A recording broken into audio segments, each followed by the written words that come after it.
The town of Raleigh in beautiful West Virginia, a story of a wonderful place and local people in need of your help.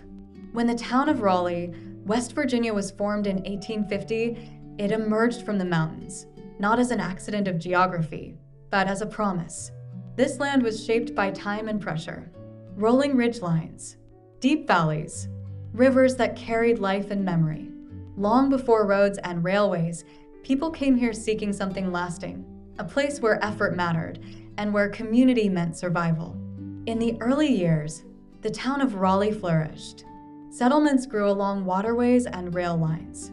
Timber and coal fueled an economy, but it was the local people who gave the region its heartbeat. Homes were built by hand. Churches, schools, and town centers followed.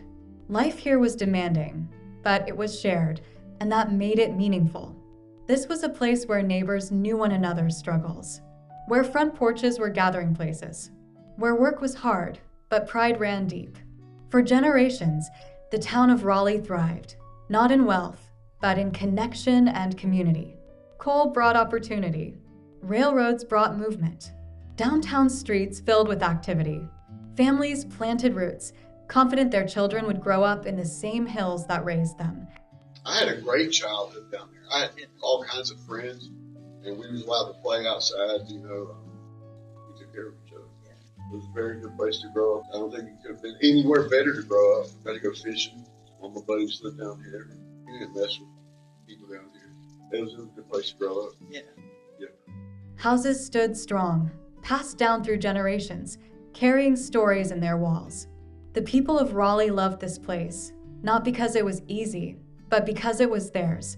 Truly, I've run into some of my people, just randomly, that I haven't seen, say, for 20, 30 years. And it's just like, we start talking about growing up down here.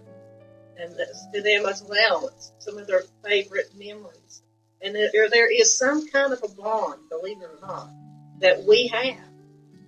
That other neighborhoods, because we'll be talking to these other kids, people that maybe grew up on Beckley Hill, because that was the place to be growing up, probably.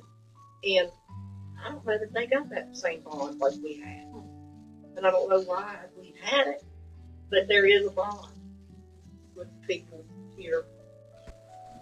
Growing up in Raleigh, everybody knew everybody. Raleigh used to be a community where you could walk around and have to fear nothing happening to you and nothing like that. Like I was born and raised. And Raleigh was a good place to grow up in back in the days. Because everybody got along. Blacks got along with whites got along with blacks. And everybody knew each other, everybody was friendly. It wasn't nothing like it is today. Like I don't know a lot of people in Raleigh now. I don't know them. But I wish, we can't go back in time, but those were the good days when I was coming up. The train used to run every day up through here, had a coal tipple and all that, It was really, really nice. The creek out here was full of fish. You could go out there and fish and catch fish. Everybody played together. The salt truck didn't come up on Burmeister Avenue, so we could sleigh ride all the way down the hill and all that. To me, I wouldn't want to grow up in no other place but right here in Raleigh. And I wish Raleigh could come back to where it used to be. It used to be just a great, great place. And you still have some nice people down here, really good people that care about the community, but it's still not nothing like it used to be. Then, gradually, the world began to change. Industries slowed. Mines closed. Jobs disappeared. Younger generations were forced to leave in search of opportunity elsewhere. What had once been stable began to erode, not overnight, but quietly, year by year. The change wasn't loud. It was patient, and it left its mark. As investment faded, so did maintenance. Homes aged alongside their owners. Roofs weakened. Foundations shifted. Plumbing failed. Heating systems wore down. For many residents, repair wasn't a matter of neglect, but lack of means. Pride kept people holding on longer than they should have had to. Today, the town of Raleigh stands at a crossroads. This is where we come in. The strength remains. The community remains. But the signs of strain are visible.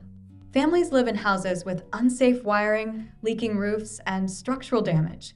Elderly residents, people who gave their working lives to this land, now struggle to keep their homes safe and warm. These are not forgotten people. They are overlooked people. And now they need your help. Not rescue, but partnership. Not abandonment, but reinvestment. I've always, since I was grown up and realized not everybody lives the same, Yeah. and I got away from it and to come back, I'm like, I would love for Raleigh to look beautiful, because it could be. Yeah. You have this A beautiful lot of people that creek. grew up here, they do have those thoughts like, oh, if only. That would be great. Fixing homes in Raleigh is about more than repairs. It's about dignity and making homes livable again. But yeah, Would you be interested in Yeah. working with us doing Yeah. this? Yeah. That would be awesome. yeah, I could absolutely do that. My son wants to, and my son-in-law. So if we could have a crew of 4, we could really, Yeah, I could. we could bang out some roofs pretty quick. I have plenty of downtime Okay. on that, but absolutely. And Yes. and my goal is to again raise the money so we have money for materials and labor. Right. So we can't just donate our time to the whole community. Right. Right. But But you count me in on that. awesome.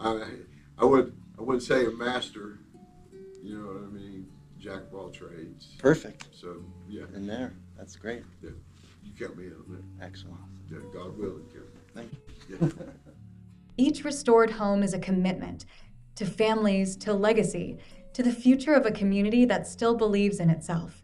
Because Raleigh isn't broken. It's just been weathered. And weathered places carry stories worth saving and restoring. Well, I have seen that once one person starts doing something with their property and cleaning it up or making it look good, sometimes other neighbors want to do, they'll do things that maybe they didn't think they could do. Sure. It's not a bad area. It's just an old area, and it just needs some TLC. This land has endured. Its people have endured. And with care, attention, and action, this small town of Raleigh, West Virginia can continue, not as a memory of what was, but as a living community worth sustaining. We are here to help, but we can't do this alone. We need your help so we can begin to fix each home one by one. As a retired carpenter with 30 years of experience, I recently moved to Raleigh to enjoy my retirement and start a homestead. After donating my time to repair the ceiling at West Raleigh Baptist Church, I went for a ride with Pastor Frank. I saw firsthand how many people in this community are in desperate need of help. It broke my heart to see so many wonderful people who have spent their lives caring for this town and each other now struggling to live in safe, adequate homes.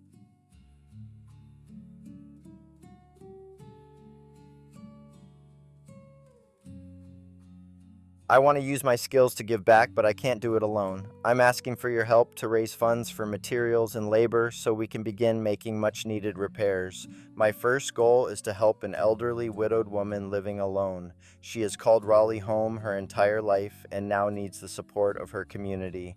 Your donation will help restore dignity and comfort to this amazing neighbor, showing her that Raleigh still cares. I will be posting photos and videos of the progress along the way on our YouTube channel Bernie's Mountain and Facebook account Handyman Dan. I thank you for helping this project get started and gratefully thank you for any support you can give.